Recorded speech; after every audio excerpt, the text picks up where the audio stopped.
Well, what is up, everyone? Happy Father's Day for those of you. I know we have a lot of dads in our flesh and blood community. Happy Father's Day to those of you. And today we're going to talk about the collectible hobby as a whole. So this is not just a flesh and blood video, although this is like my 471st flesh and blood video since I started the channel. So thank you for those of you who have watched all those. And it's really exciting just to keep creating content for this game that I love. But this is not just a flesh and blood conversation. This is going to be a conversation about the collectible hobby in general. So basically where this came from is this past weekend, I was celebrating with some family. We were out on a boat and we were talking about different hobbies and how hobbies affect your brain and how it's important to stay healthy. And I was having some conversation. I was defending our hobby to my parents. I don't owe them anything, right? But and to my sister, and I was chatting with them about the collectible hobby. And I came up with a couple of things that I think are wins of a collectible hobby. So here's what I'm going to do. I'm going to try to sell the collectible hobby to you and talk about some of the pros and maybe some of the cons that I see in the collectible hobby. And then I want to hear from you in the comment section as well of where am I right, do you think? And where am I wrong, do you think?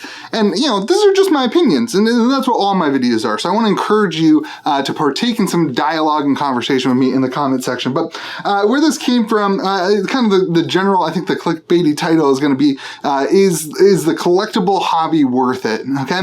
And one of the things that I started discussing this because we were on a boat. And back when I was in high school, I wasn't with my dad this past week, I was with my mom, but when I was in high school, my dad had a boat, and we would go out on the boat, and he would always be complaining about something that was broken or whatever. So he had this hobby that he loved, but it was a pain, and it just brought him so much stress, and it was always, there's always a fix that needed to happen. And if you own a boat, you know that anytime you have to fix something, it costs $1,000. And it's just this hobby. So I started comparing owning a boat to this collectible hobby that we're all in. And so here's some of the things I came up with as pros to the collectible hobby. We'll get to some of the negatives here in a minute, but some of the reasons that I think that that as a hobby, that collectible card games in general win for, or that a win is, we were actually having a conversation about Alzheimer's too.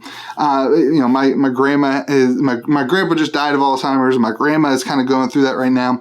We were talking about different things that you can do in your life to kind of help your brain grow. And one of the biggest research things is that if you continuously learn new things, then your life expectancy is longer. You're less likely to get Alzheimer's. And so one of the things I was saying is in a hobby like Flesh and Blood or Magic the Gathering or Pokemon or Yu-Gi-Oh or whatever, where you're actually playing the game, a new set comes out and there's new mechanics, right? That you have to learn and you have to practice and you have to start to understand. I think it's actually really good mental exercise for you to practice with. And so I think if you are playing the game in general, it's just that idea of practicing mental health and really practicing exercising your brain can actually go a long way. And it's actually a huge win of this hobby. And I think that's awesome. I think it's awesome that you can look at things. A lot of people tend to say TCGs, it's, bigger people. I know I put on some weight since COVID, but, it's a lot of, unhealthy, whatever. But in another way, mentally, you're practicing this kind of high level thinking. And that's a really big win. The other thing I thought of was friendships, right?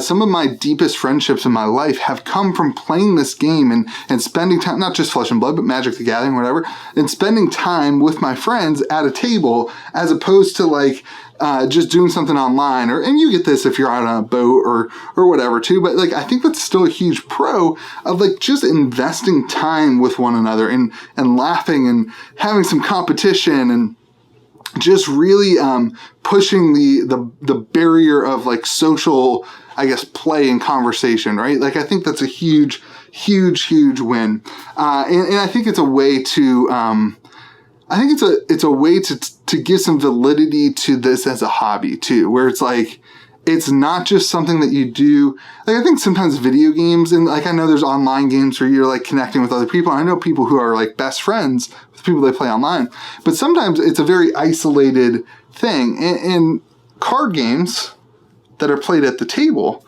in the Flesh and Blood have this ability to connect people and create friendships and relationships. So I think that's really important. And I'm going to tie that on to also family. Like, I'm really excited, actually. One of the biggest reasons I'm excited about Metazoo is to play Metazoo with my wife, because it's like a step back from the competition of Flesh and Blood, and the name Flesh and Blood just isn't super exciting to my wife. And so like to sit down and play Metazoo, which like she's like, I like zoos and I like animals, and we're in West Virginia, so like the Mothman is like actually a thing here, and so like to sit across from my wife and to enjoy something with her is something I'm really excited about. And so on top of that, like Happy Father's Day, like I'm really excited for my kids in the future to learn how to play card games and to experience that thing. So it can be a family thing too, if that's your life, right? Like if you tie that, I've seen people like letting their kids open booster packs, and it's really cool. Like it can be like a family thing, and that's really exciting.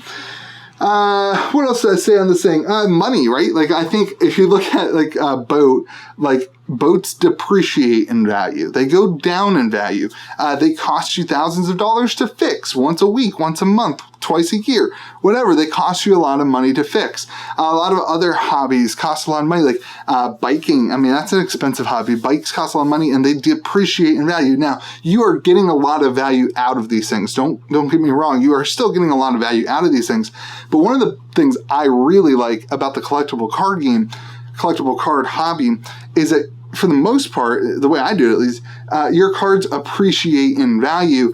And so when you that's why we talk about investment, right? When you buy a card for $50, you can be smart when you purchase that card and buy a version of that card that will appreciate in value, so that you don't end up losing money if you decide to get out of the hobby. I mean, I've sold my Magic the Gathering collection 3 times, and I have made money every single time that I've sold my Magic the Gathering collection. I made money off of playing Magic the Gathering for 10 years.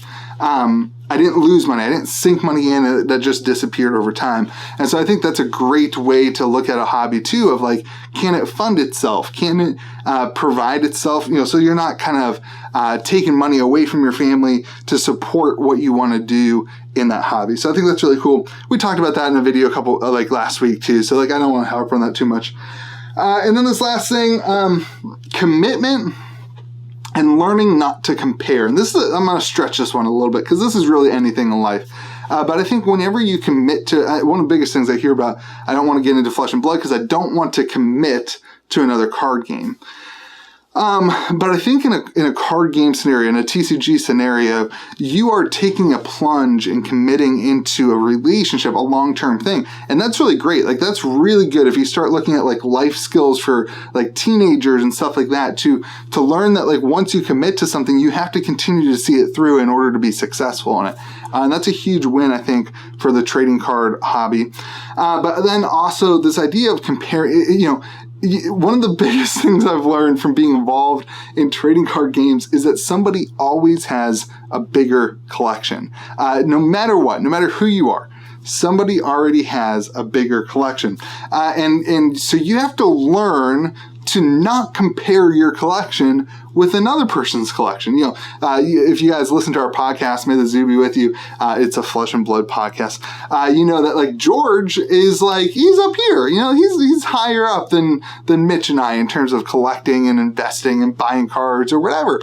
And like the first kind of couple conversations with George, I was like, oh man, like I gotta up my game. And then I quickly realized that there is no time that I will ever catch up to George. And like, I just gotta move on. Like, I just gotta let myself move on and stop comparing. And that's when I started realizing that when you compare, you really take away joy from a hobby. And so I think you can learn that in a collectible hobby. You probably learn it in other hobbies too, but those are the things that I really think add value to the whole collectible hobby. And I'm really talking about TCGs here, like the collectible card games. I do think there are a few things that I don't like about the collectible hobby. And these are some things that I brought up too. I don't personally like the gambling aspect of like high-end box openings, like, you know, some of you guys who open $3,000 boxes. I mean, I'm thankful for it because, like, I have a channel that does box openings and, like, whatever. But, like, as an individual, it's just like, man, it does not seem like the best use of my personal finances. And so, like, I kind of take a step back from that side of the hobby. That's not something I get really excited about. In fact, like, I don't get really excited about doing high-level box breaks on my channel simply because I don't want to. I don't know. A lot of people are asking for them. I'll probably start doing some of them, but I will not be partaking in them with my own finances. It's just not comfortable to me. I'm not at that level. That's not my comfort zone. So that's one thing I don't love about it, and I think there is an addictive attitude towards it too. I mean, we talk about, me and my friends joke about cardboard crack, right? Where it's like you go into Walmart, or, you know, back when I played Magic the Gathering, I would have to go into Walmart and I'd be like, oh man, I gotta go buy a pack. Like, I just have to. It was addicting. Like, that ripping packs is addicting. And for me, it's like some of that's now countered by, like, I get to open packs for you guys. Like, I have box openings available, and, you know, that's a way for I get to rip packs and get that addiction. So it's a little different for me now. But when I was collecting, or when I was just collecting and not doing a channel, that was certainly something that I constantly kind of saw as a negative, is that kind of addiction it's almost like a gambler's addiction too, right? Like, so I think those are two things that you kind of worry about. And then on the flip side, the comparison stuff too, like, for me, I saw that as a pro of, like, learning that, like, you can't compare your collection to other people. But on the other side, I do see a lot of people who really get in weird financial situations because they are comparing and they're overextending themselves. So anyway, those are my kind of 4 or 5 pros and 2 or 3 cons I think of in the collectible the collectible hobby of TCGs. I'm really curious, like, for you, like, what would you have said in that conversation with my family? Like, what are some things that you'd be like, no, this is a pro, like, this is awesome, this is why you should hop into collecting TCGs? And what are some other things that you're like, hey, as an individual, Louis, you need to look at it. Like, as an individual, you need to watch yourself, because you can get tied down this road of negative part of the hobby. I'm curious, what are some of the things that you think are negative? So that's that. Hey, I appreciate you. Thanks for being part of the channel. Thanks for the 3,100 of you guys that have subscribed in the last 6 months.